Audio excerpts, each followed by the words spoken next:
Mon frère arrogant a essayé de s'approprier ma nouvelle maison, la suite parentale est à moi. J'avais acheté une maison historique d'une chambre et j'ai répondu, il n'y a pas de suite. La trahison n'a pas eu lieu dans une salle de réunion ou une ruelle sombre. Elle a eu lieu dans la cuisine de mon enfance, autour d'une assiette de biscuits achetés en magasin qui avait le goût de la sueur de bois et de la tromperie. J'étais déjà vulnérable. Je souffrais d'une grave migraine depuis 3 jours. Le genre qui commence à la base du crâne et s'enroule autour des yeux comme un étau de fer chaud. Ma vision était trouble. Mon estomac se tordait. Et j'étais physiquement épuisé par un sprint de 6 mois au travail, à coder jusqu'à 3 heures du matin, à gérer une équipe à distance sur 3 fuseaux horaires et à obtenir une promotion qui s'accompagnait d'une augmentation de salaire significative que j'avais stupidement gardée pour moi. Ou du moins, c'est ce que je pensais. J'étais venu chez ma mère parce qu'elle avait dit qu'elle avait de la soupe. Il n'y avait pas de soupe. Il y avait juste Linda assise à la tête de la table, les mains jointes, et Walker, mon frère aîné, appuyé contre le comptoir avec ce sourire suffisant et paresseux qui lui avait valu d'éviter les ennuis depuis l'âge de 5 ans. « Isabella, assieds-toi » dit Linda. Ce n'était pas une invitation. C'était une convocation. Je m'enfonçais dans la chaise en bois dur, protégeant mes yeux de la lumière fluorescente crue au-dessus de ma tête. « Maman, j'ai vraiment besoin de m'allonger. Tu as dit que tu avais fait de la soupe aux nouilles de poulet. » « Nous avons une crise, Bella, » interrompit Walker, mordant dans une pomme qu'il avait sortie du panier de fruits. Il mâchait la bouche ouverte, un son humide et claquant qui faisait pulser mon mal de tête. Jessica et moi allons être expulsés à nouveau. Je soupirai, me frottant les tempes.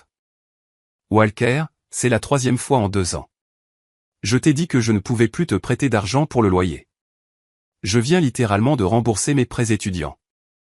Nous n'avons pas besoin d'argent pour le loyer, dit Linda, sa voix tombant dans ce ton soyeux et dangereux qu'elle utilisait lorsqu'elle était sur le point de demander quelque chose d'impossible.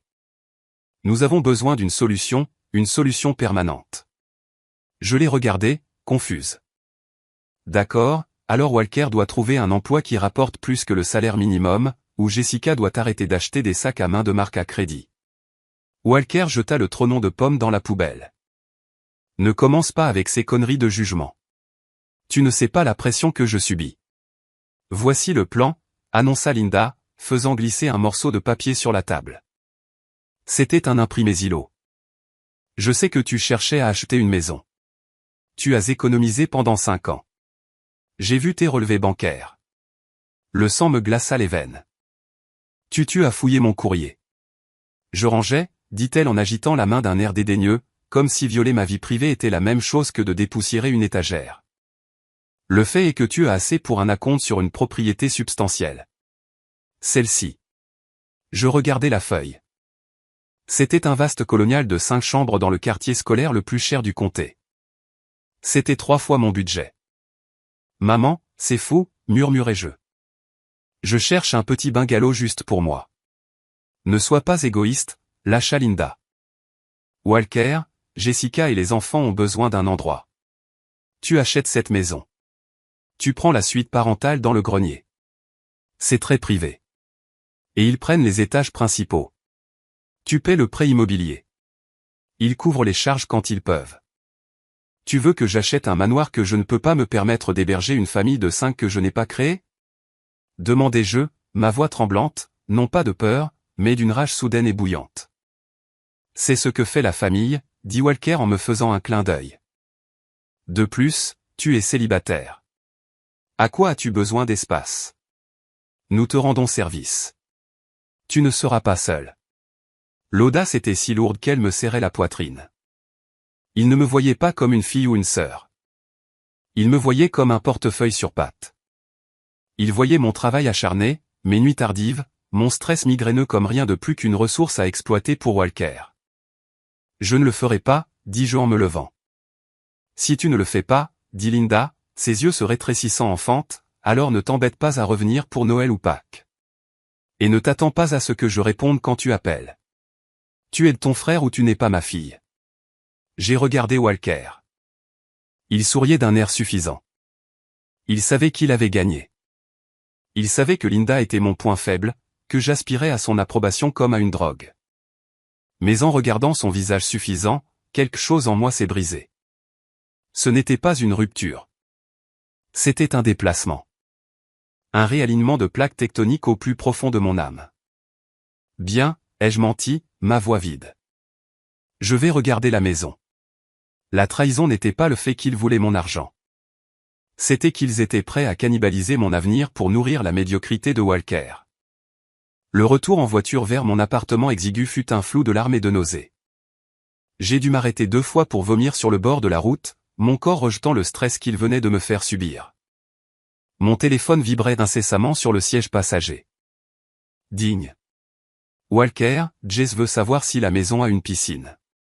Sinon, nous devons prévoir un budget pour une. Zing. Linda, assure-toi d'avoir une préapprobation avant vendredi. Le propriétaire de Walker leur donne 2 semaines. Zing, Walker, aussi, j'ai besoin du garage pour mon atelier. Ne gare pas ta voiture là-dedans. Je fixai l'écran, la lumière bleue illuminant les larmes séchant sur mes joues. Son atelier. Pour l'entreprise de menuiserie qu'il avait lancée et abandonnée 3 fois. Pour le passe-temps de restauration de voitures qui avait abouti à un châssis rouillé laissé sur la pelouse de maman pendant 6 ans. J'ai serré le volant jusqu'à ce que mes jointures blanchissent. Ils emménageaient déjà. Dans leur esprit, l'affaire était conclue. Ils arrangeaient mentalement les meubles dans une maison que je n'avais même pas encore achetée. Cette nuit-là, je n'ai pas pu dormir. J'ai arpenté le sol de mon minuscule studio, celui où je dînais sur mon lit, car il n'y avait pas de place pour une table. J'avais économisé chaque sou pendant 6 ans. Je conduisais une berline de 10 ans. Je me coupais les cheveux moi-même. J'avais fait tout ça pour acheter mon sanctuaire, un endroit où je pouvais respirer. Un endroit où le silence était une caractéristique, pas un défaut. Et il voulait le prendre. Il voulait le remplir des enfants bruyants de Walker, du désordre de Jessica et du jugement de Linda. Je me suis assise à mon ordinateur, ouvrant les annonces immobilières. Mon doigt hésita sur le lien du colonial de 5 chambres que Linda avait exigé. Il était beau, objectivement, et c'était une prison. Puis j'ai cliqué sur un onglet enregistré. Une annonce sur laquelle je bavais depuis des mois, mais que je n'avais jamais osé montrer à personne. Le Keeper Escotage. C'était une maison de garde historique construite en 1920. Entièrement restaurée, toit en ardoise, gouttière en cuivre, cheminée en pierre d'origine. Elle était située sur 4 acres de terre de conservation protégée, ce qui signifiait que personne ne pourrait jamais construire à proximité. C'était cher, presque le même prix que le Grand Colonial à cause du terrain et de l'importance historique. Mais voici le hic. C'était 800 pieds carrés, une chambre, une salle de bain, une cuisine de la taille d'un placard, mais avec des comptoirs en marbre, un salon conçu pour un fauteuil et un livre. C'était une boîte à bijoux, une forteresse de solitude. J'ai regardé le plan d'étage. Chambre principale 12x12, salon 14x14, pas de sous-sol, pas d'accès au grenier, pas de garage. Une résolution sombre et froide s'est installée en moi. C'était le genre de calme qui précède une tempête, ou peut-être juste en son œil. J'ai pris mon téléphone et j'ai envoyé un SMS à mon agent immobilier, Sarah. Je suis prête à faire une offre. Au prix demandé, en espèces, mais j'ai une condition spécifique concernant la date de clôture. J'ai ensuite envoyé un SMS à Walker. Je m'en occupe. Arrête de t'inquiéter. Vous aurez un toit au-dessus de votre tête. Ce n'était pas un mensonge. Je veillerai à ce qu'ils aient un toit. Je n'avais juste jamais précisé que le toit serait assez grand pour couvrir leur ego. Ils avaient oublié une chose cruciale à mon sujet. J'étais ingénieur en logiciel. Je construisais des systèmes basés sur la logique, des paramètres spécifiques et une conformité malicieuse. S'ils voulaient que j'achète une maison pour la famille, j'achèterais la maison qui correspondait à ma définition de la famille, qui à ce moment-là était une population d'1. Pour comprendre pourquoi j'ai fait ce qui a suivi, il faut comprendre l'histoire de Walker. Walker était l'enfant prodige, le premier-né, le porteur du nom de famille. Aux yeux de Linda, le soleil se levait et se couchait dans ses yeux noisettes moyens. Quand nous étions enfants, si Walker cassait un vase, c'est parce que le vase était placé de manière précaire. Si je cassais un vase, j'étais maladroite et insouciante. Quand Walker obtenait un C en maths, le professeur était incompétent. Quand j'obtenais un A, je ne m'appliquais pas. J'avais passé toutes mes 20 ans à subventionner son mode de vie. Quand il voulait être DJ, je lui achetais les platines. Il les a vendus 2 mois plus tard pour acheter des billets de concert. Quand il voulait lancer un empire de l'aménagement paysager, je lui ai acheté le camion. Il l'a accidenté en conduisant ivre, et Linda m'a fait payer l'avocat pour le sortir de prison, affirmant qu'un casier judiciaire ruinerait son potentiel. Son potentiel, cette bête mythique que nous chassions depuis 3 décennies et que nous n'avions jamais trouvée. 2 jours après l'ultimatum, je suis allé rencontrer les antagonistes pour un brunch. Je devais maintenir les apparences pendant que les papiers pour le cotage passaient. Nous nous sommes rencontrés dans un bistrot haut de gamme que Jessica a choisi. Bien sûr, elle a commandé le homard bénédicte et 3 mimosas.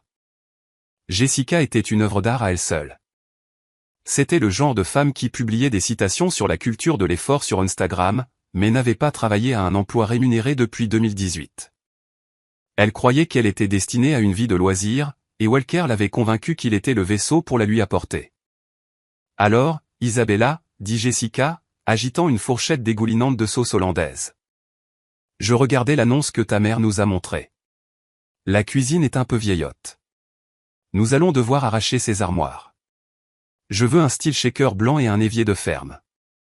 Nous, ai-je demandé, prenant une gorgée de café noir. Eh bien, c'est moi qui vais y cuisiner, a-t-elle ri, un son strident qui me tapait sur les nerfs. Tu es toujours sur ton ordinateur. Tu commandes probablement des plats à emporter tous les soirs. En fait, je cuisine pas mal, ai-je dit doucement. Peu importe, a interrompu Walker. L'important, c'est le sous-sol. Je l'ai mesuré dans ma tête. Je peux y installer un téléviseur de 70 pouces. Ce sera l'ultime caverne d'homme. Je dois m'assurer que le câblage est conforme aux normes pour un système de son surround. Et les enfants, a ajouté Linda, essuyant une miette de sa lèvre. Les jumeaux ont besoin des chambres donnant sur l'arrière-cour. Ils ont besoin de soleil. Tu peux prendre la chambre côté rue, Isabella. Le bruit de la circulation ne te dérangera pas. Tu dors avec des écouteurs de toute façon. Je les ai regardés. Je les ai vraiment regardés. Ils disséquaient mes finances, mon score de crédit et mon avenir, le découpant comme une dinde de Thanksgiving, et me laissant la carcasse. Il n'y avait aucune gratitude, aucune reconnaissance que j'étais sur le point de dépenser un demi-million de dollars. Pour eux, c'était simplement l'ordre naturel des choses. Isabella donne, Walker prend, et Linda applaudit la transaction. J'ai une question, ai-je dit, gardant ma voix calme.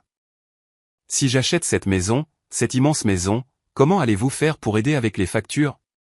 L'électricité seule sera de 4 cents par mois. Le chauffage en hiver, Walker ricana, roulant des yeux vers Linda. La voilà, la comptable. Nous sommes de la famille, Bella, dit Walker, se penchant. Je suis sur le point de faire une grande percée. J'ai 7 entretiens la semaine prochaine pour un poste de directeur des ventes. Grosse commission. Une fois que ça aura démarré, je paierai pratiquement le prêt immobilier pour toi. Tu fais un investissement en nous. Un directeur des ventes? Ai-je demandé. Walker, tu n'as pas d'expérience en vente. J'ai des compétences relationnelles, a-t-il crié, claquant sa main sur la table, faisant sauter les couverts. Les gens aux tables voisines se sont tournés pour regarder. Mon Dieu, tu n'es d'aucun soutien. C'est pour ça que tu es célibataire. Tu émascules tout le monde autour de toi. Linda a tendu la main et a tapoté la main de Walker. Calme-toi, chérie. Elle ne le pense pas. Elle est juste anxieuse. Elle n'a pas l'habitude de prendre de grandes décisions comme celle-ci. Elle a tourné son regard froid vers moi. Règle ça, Isabella. Achète la maison. Excuse-toi auprès de ton frère. J'ai regardé le homard dans l'assiette de Jessica, que j'allais payer. J'ai regardé le visage rouge et en colère de Walker. J'ai regardé le regard exigeant et plein d'attente de Linda. Je suis désolé, Walker, ai-je dit. Tu as raison. Je vais m'assurer que tu aies exactement ce que tu mérites. J'ai fait signe au serveur pour l'addition. J'ai payé l'addition de 150 sans un mot. Alors que je me dirigeais vers ma voiture, mon téléphone a vibré. C'était Sarah, l'agent immobilier. Offre acceptée. Le Keeper Escotage est à vous. Clôture dans 10 jours. J'ai souri pour la première fois en une semaine. Ils voulaient une maison. Je leur ai trouvé une maison. Les 10 jours précédant la clôture furent une leçon magistrale de dissociation. Je vivais 2 vies simultanément. Dans une vie, la réalité habitée par ma famille. J'étais la belle-fille qui finissait par rentrer dans le rang. Mon téléphone vibrait incessamment avec leurs exigences, qui avaient muté de requêtes en ordre architecturaux détaillés. Jessica m'a envoyé 42 liens vers des meubles de style ferme chic totalisant plus de 30 000 $ avec la légende, juste des idées pour le salon formel. Mets-le sur ta carte pour les points. Walker m'a envoyé des croquis grossiers d'un mur multimédia qu'il prévoyait de construire dans le sous-sol du manoir imaginaire, exigeant que j'embauche un entrepreneur pour précabler la cloison sèche avant le jour du déménagement. Linda m'appelait tous les matins à 7 heures pour me rappeler que la suite d'invités, ma chambre, devait être suffisamment éloignée de la cuisine pour que je ne dérange pas le sommeil de Walker lorsque je préparais le café avant le travail. Dans ma vie réelle, cependant, je fortifiais méthodiquement ma forteresse. Je n'achetais pas seulement une maison.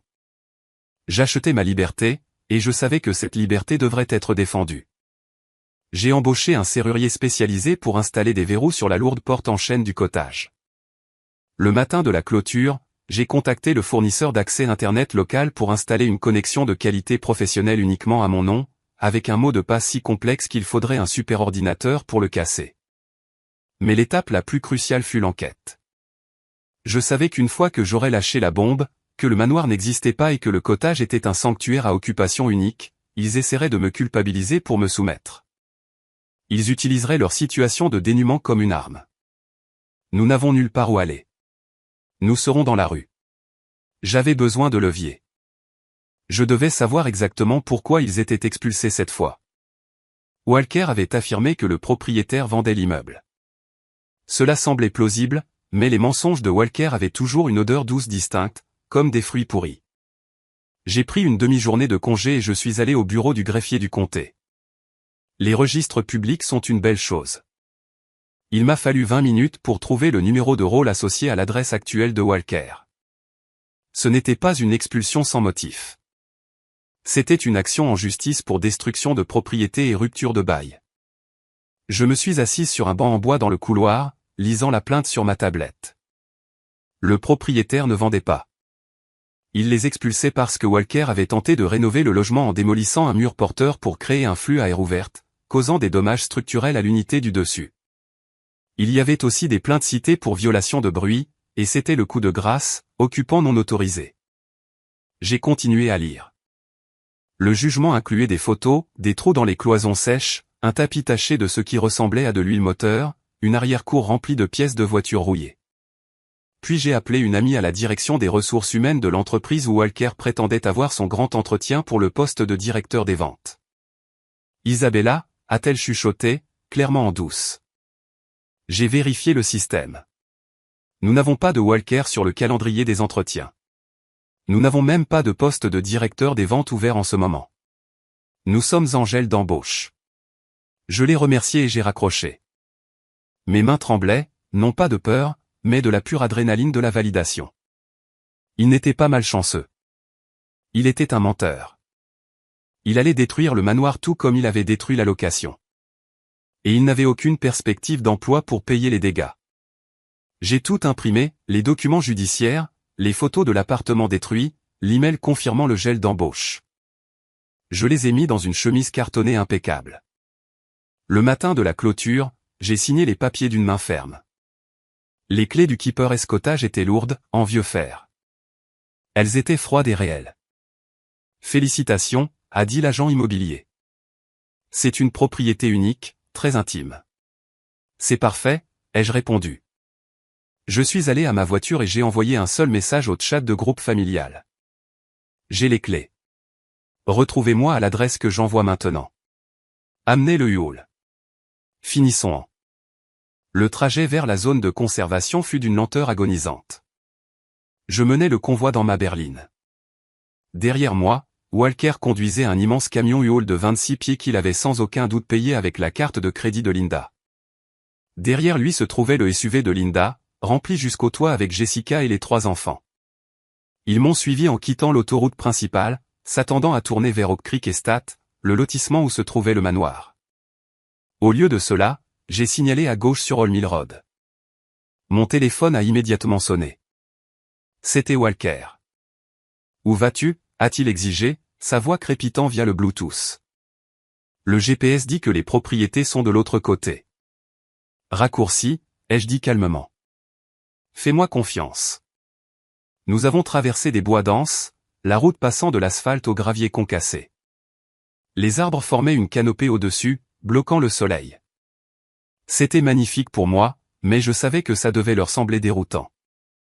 Il n'y avait pas de pelouse impeccable ici, pas de piscine communautaire, juste le silence et la nature. Finalement, nous avons atteint la clairière. Le Keeper's Cottage se tenait là dans toute sa modeste gloire historique. C'était une structure en pierre, charmante et solide, avec du lierre grimpant sur la cheminée et un petit jardin parfaitement entretenu devant, mais elle était petite, indéniablement agressivement petite. Je me suis garé et je suis sorti. Je me tenais près du portail d'entrée, serrant mon dossier. Le U-Haul a gémi alors que Walker claquait sur les freins. La poussière tourbillonnait autour du camion. Il a sauté, laissant le moteur tourner. Il a regardé autour de lui, tournant en cercle, balayant les arbres du regard. « Où est-elle » a-t-il demandé. « L'allée est derrière cette petite cabane ?» Linda et Jessica ont dévalé du SUV. Les enfants ont immédiatement commencé à courir vers les parterres de fleurs. « Éloignez-vous de là » ai-je claqué, ma voix plus acérée qu'ils ne l'avaient jamais entendue. Les enfants se sont figés. « Isabella, ma chérie » a dit Linda, ajustant ses lunettes de soleil. « Je ne comprends pas. On s'est arrêté pour une pause pipi ? Où est la maison ?» J'ai pris une profonde inspiration. L'air sentait le pin et la terre humide. « C'est ça, maman. C'est la maison. » Il y eut un silence si profond que l'on aurait dit que les bois eux-mêmes retenaient leur souffle. Jessica a regardé le cottage, puis le U-Haul, puis à nouveau moi. Un rire nerveux lui a échappé de la gorge. « Bonne blague, Bella. » Walker a ri, bien que ses yeux ne souriaient pas. « Ok, très drôle. Tu as acheté la maison d'amis ou quelque chose comme ça. Où est la propriété principale ?» Il n'y a pas de propriété principale, ai-je dit, m'appuyant contre le poteau de pierre du portail. C'est le Keeper's Cottage. 800 pieds carrés, une chambre, une salle de bain. Il est situé sur 4 acres de terrain protégé. Aucune nouvelle construction autorisée. Je ne comprends pas, a murmuré Jessica, son visage perdant ses couleurs. Où allons-nous dormir ? Je dors dans la chambre, ai-je dit, montrant la seule fenêtre du premier étage. L'explosion fut instantanée. Quoi ? Hurla Walker, son visage virant à un violet violent. Il se dirigea vers moi, les poings serrés. Nous avons un camion de 26 pieds plein de meubles. Nous avons renoncé à notre appartement. Nous n'avons nulle part où aller. Tu n'as pas renoncé à ton appartement, l'ai-je corrigé, ma voix calme et détachée. Tu as été expulsé pour l'avoir détruit. J'ai vu le procès, Walker. Cela le stoppa une fraction de seconde. Il cligna des yeux, regardant Linda. Isabella, hurla Linda, se précipitant pour me saisir le bras. Je reculai hors de sa portée. Tu as perdu la tête ? Tu as promis. Tu as dit que tu t'en occupais. Je m'en suis occupé, ai-je dit. Tu m'as dit d'acheter une maison. J'ai acheté une maison. Tu m'as dit d'utiliser mon argent. J'ai utilisé mon argent. Tu n'as jamais demandé si j'achetais une maison pour toi. Tu as juste supposé. Tu as exigé. Tu as menacé de me couper les ponts si je ne me conformais pas. Nous sommes ta famille. Jessica hurla, les larmes coulant enfin. Nous avons des enfants. Tu vas laisser tes nièces et neveux sans abri. Espèce de salope égoïste et sans cœur. Les-je avertis. Ne termine pas cette phrase. Ouvre la porte, ordonna Walker. Il passa devant moi et saisit la poignée de la porte du cottage. Elle était fermée à clé. Il la secoua violemment. Donne-moi les clés, Isabella. Maintenant. Nous emménageons. Nous réglerons les couchages plus tard. Je dormirai par terre s'il le faut, mais nous allons décharger ce camion. Non, ai-je dit. Donne-moi les clés, hurla-t-il en donnant un coup de pied dans la porte. Le chêne massif ne bougea même pas, mais une éraflure apparut sur le vernis. Ça, c'est de la destruction de propriété, ai-je dit, sortant mon téléphone. Premier avertissement. La scène bascula dans le chaos. Walker arpentait la petite allée de gravier comme un animal en cage, lançant du gravier sur ma nouvelle maison. Jessica était assise sur le marchepied du hall, sanglotant bruyamment dans son téléphone, appelant probablement sa mère pour lui dire quel monstre j'étais. Les enfants hurlaient parce que les signaux Wi-Fi de leur iPad n'atteignaient pas si loin dans les bois. Linda, cependant, visa la jugulaire. Elle se calma, lissa sa blouse et s'approcha de moi avec un air de pure déception distillée. « Je t'ai mieux élevé que ça, dit-elle, sa voix tremblante d'une tristesse feinte. Tromper ton propre frère ? Nous attirer ici avec un camion de déménagement, sachant qu'il n'y avait pas de place. C'est cruel, Isabella. C'est sadique. Cruel ? J'ai ri. Un son dur. Cruel, c'est de dire à ta fille qu'elle ne vaut de l'amour que si elle finance les échecs de son frère. Cruel, c'est de me demander de prendre un prêt immobilier d'un demi-million pour une maison que je ne veux pas. Juste pour que Walker puisse avoir une caverne d'hommes pour jouer aux jeux vidéo pendant que je travaille 16 heures par jour. Il a besoin d'aide, hurla Linda. Il a juste eu de la malchance. De la malchance ? J'ai ouvert la chemise cartonnée. Est-ce de la malchance qu'il ait démoli un mur dans une propriété locative qu'il ne possédait pas ? Est-ce de la malchance qu'il doive $4 000 de dommages et intérêts ? J'ai sorti les photos de l'appartement détruit et les ai brandies. Linda a reculé comme si je l'avais giflé. Je ne savais pas ça, balbutia-t-elle. Bien sûr que non, ai-je dit, parce qu'il vous ment, tout comme il a menti à propos de l'entretien d'embauche. Je me suis tourné vers Walker, qui avait cessé de donner des coups de pied à la porte et nous regardait maintenant avec des yeux plissés. Il n'y a pas de poste de directeur des ventes, Walker, ai-je dit, projetant ma voix pour que Jessica puisse m'entendre aussi. J'ai appelé l'entreprise. Ils sont en gel d'embauche. Il n'y a pas d'entretien la semaine prochaine. Vous aviez l'intention d'emménager dans ma maison, de me laisser payer le prêt immobilier et de ne rien apporter du tout, comme vous le faites toujours. Le visage de Walker se tordit. Le masque de la victime glissa, révélant le prédateur en dessous. Tu te crois si intelligente, ricana-t-il, marchant à nouveau vers moi. Tu crois que parce que tu sais coder et que je travaille de mes mains, tu es meilleur que moi. Tu ne travailles pas de tes mains, Walker, ai-je crié en retour. Tu ne travailles pas du tout. C'est le problème. Ça n'a pas d'importance, hurla-t-il. Nous sommes ici. Le camion est ici. Nous emménageons. Nous mettrons les enfants dans le salon. Jessica et moi prendrons la chambre. Tu peux dormir sur le canapé jusqu'à ce que nous trouvions autre chose. Déverrouille la porte ou je casserai une vitre. Si tu casses une vitre, ai-je dit, brandissant mon téléphone, j'appellerai la police. Et puisque tu as déjà des problèmes juridiques pour destruction de propriété, je ne pense pas qu'une accusation de vandalisme va aider ton dossier. Tu n'appellerais pas les flics pour ton frère, dit Linda, sa voix basse. Pense aux voisins. Pense au scandale. Regarde autour de toi, maman. J'ai fait un geste vers les bois vides. Il n'y a pas de voisins. C'est pour ça que je l'ai acheté. Il n'y a personne ici pour me juger à part toi. Et franchement, je me fiche de ton jugement maintenant. Walker saisit un pied de biche à l'arrière du hall. Mon cœur battait la chamade contre mes côtes. C'était ça. Il allait vraiment le faire. Walker, pose ça, supplia Jessica en se levant. Elle est folle. Elle va le faire. Je ne pars pas, hurla Walker, balançant le pied de biche dans l'air. J'ai promis à mes enfants une maison avec une piscine. J'ai promis à ma femme un nouveau départ et cette garce égoïste et prétentieuse a tout ruiné. Il marcha vers la magnifique fenêtre en verre plombé du cottage. Je te préviens, ai-je hurlé, mon pouce planant au-dessus du bouton d'appel. Il leva le pied de biche. Je les ai déjà appelés. Une voix retentit depuis la lisière des arbres. Nous nous sommes tous figés. Debout au bord de la clairière se tenait un homme en uniforme vert. Un garde forestier. C'est une zone de conservation protégée, dit le garde, marchant vers nous, sa main posée près de sa ceinture. J'ai vu le hall entrer. Les véhicules commerciaux de plus de 3 tonnes ne sont pas autorisés sur ce chemin d'accès. Vous êtes en train d'abîmer le gravier. Walker baissa le pied de biche, la panique dans les yeux. Agent, c'est un malentendu, dit Linda, passant instantanément à son personnage de vieille dame impuissante. Ma fille, il y a eu une erreur avec les clés. Il n'y a pas d'erreur, ai-je dit clairement.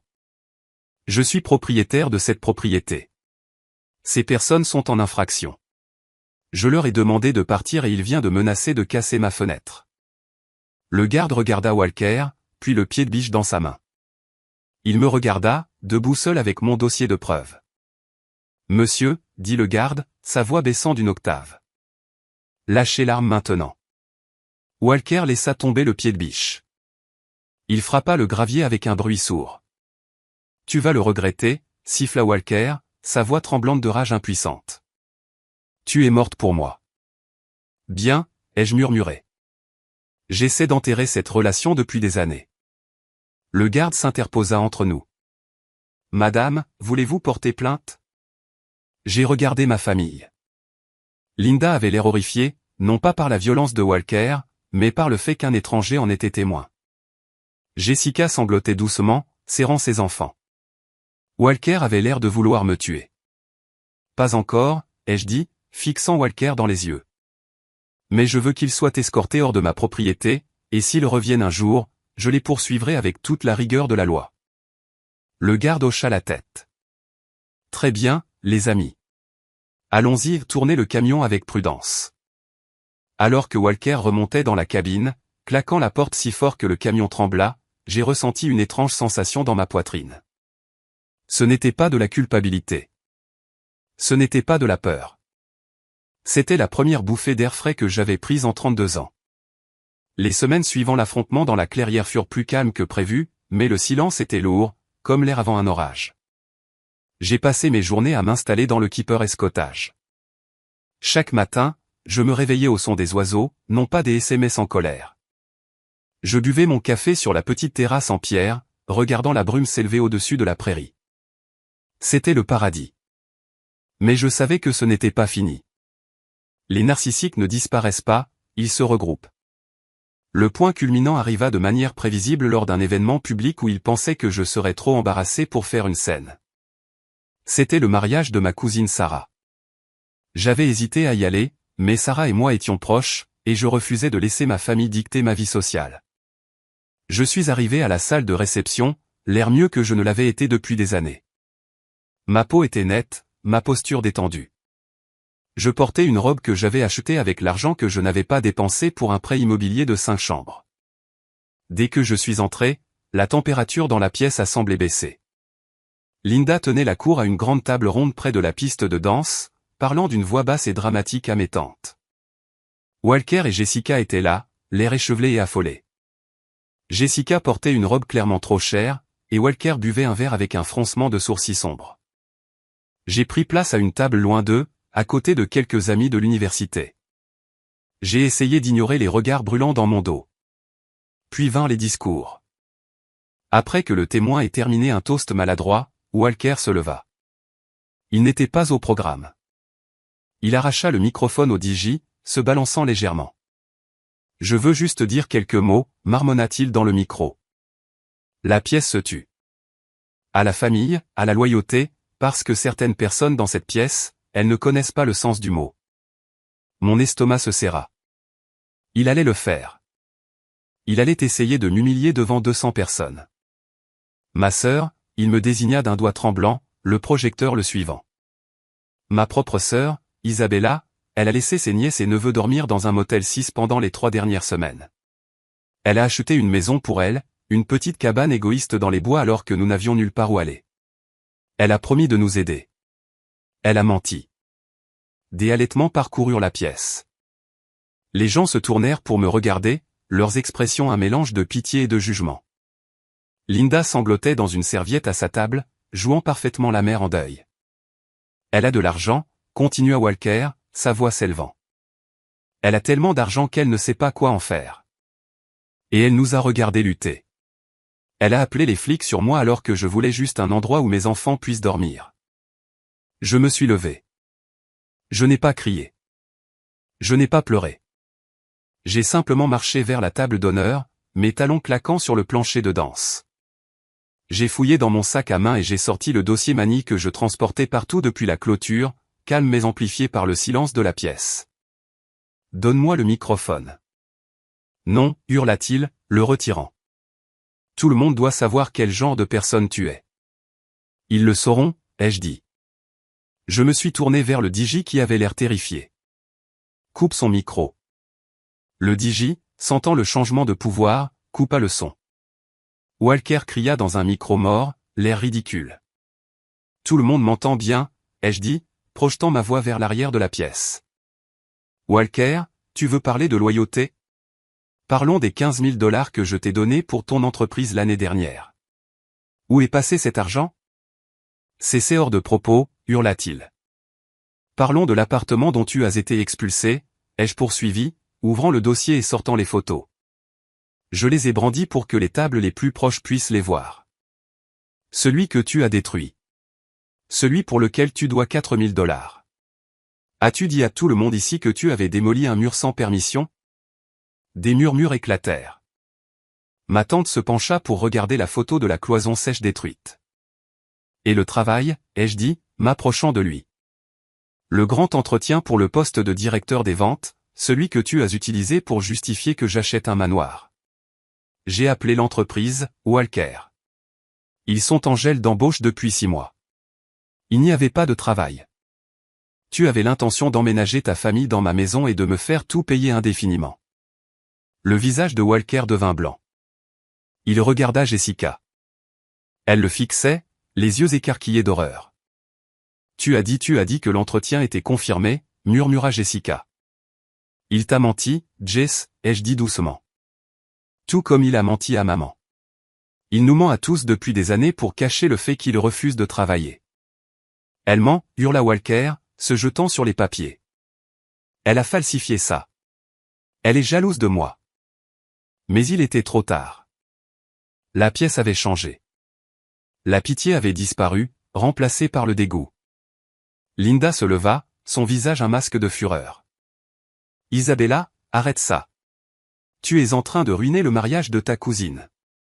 Non, maman, ai-je dit, me tournant vers elle. Tu l'as ruiné quand tu as élevé un fils à croire qu'il avait droit à tout sans rien gagner. Tu l'as ruiné quand tu as essayé de me forcer à financer sa paresse. J'en ai assez. J'en ai assez de payer pour lui. J'en ai assez de m'excuser pour mon succès. Et j'en ai assez d'être la méchante dans ton petit récit tordu. J'ai laissé tomber le dossier sur la table devant eux. La preuve est là. Lisez-la ou non. Je m'en fiche maintenant. Je me suis tourné vers Sarah, la mariée, qui regardait la bouche ouverte. Je suis tellement désolé, Sarah. J'enverrai ton cadeau à ta maison. Je suis sorti de la salle de réception. Derrière moi, j'ai entendu la voix de Jessica s'élever en un cri strident. Tu m'as dit que tu avais le travail. Tu m'as dit qu'elle avait accepté la maison. Où est l'argent, Walker? Je n'ai pas regardé en arrière. Les retombées furent rapides et totales. Jessica quitta Walker 3 jours après le mariage. Elle retourna vivre chez ses parents, emmenant les enfants. Quand elle vit enfin les documents judiciaires et réalisa l'étendue des mensonges financiers de Walker, elle demanda le divorce. Elle m'envoya même un SMS une semaine plus tard. Je suis désolé. Je ne savais pas. Merci d'avoir dit la vérité. Le monde de Walker s'effondra. Sans mon filet de sécurité financier, et ses mensonges exposés à toute la famille élargie, il n'avait nulle part où aller. Linda tenta de l'accueillir, mais sa communauté de retraités avait des règles strictes concernant les invités de longue durée. Il finit par louer une chambre dans une colocation avec 3 autres hommes, travaillant dans le bâtiment, un emploi qui exigeait un véritable travail manuel. Linda cessa de me parler. Elle m'envoya une longue lettre décousue sur la façon dont j'avais détruit la famille et l'avais humiliée. Je la brûlai dans ma cheminée en pierre, regardant le papier se recroqueviller et se transformer en cendres. Ce fut cathartique. Quant à moi, j'ai trouvé la paix. Le Keeper Cottage devint exactement ce dont j'avais besoin, un sanctuaire. Je passais mes week-ends à jardiner, à lire près du feu et à faire des randonnées dans les bois. J'ai renoué avec des amis que j'avais négligés. j'ai commencé à fréquenter un homme nommé David, un architecte paysagiste qui aimait le cottage autant que moi et ne me demanda jamais combien je gagnais. 6 mois plus tard, par une fraîche soirée d'automne, j'étais assise sur mon porche, un verre de vin à la main. Le soleil se couchait sur les arbres, peignant le ciel de nuances d'orange et de violet. Mon téléphone vibra. C'était une notification de LinkedIn. Walker, nom de famille, a consulté votre profil. J'ai souri, pris une gorgée de vin et l'ai bloqué. Le silence des bois était profond. Ce n'était pas de la solitude. C'était plein de possibilités, plein de paix, et surtout, plein de liberté. J'avais construit une forteresse non pas pour empêcher les gens d'entrer, mais pour protéger la paix que j'avais enfin trouvée en moi. Et pour la première fois de ma vie, je ne survivais pas seulement. J'étais chez moi.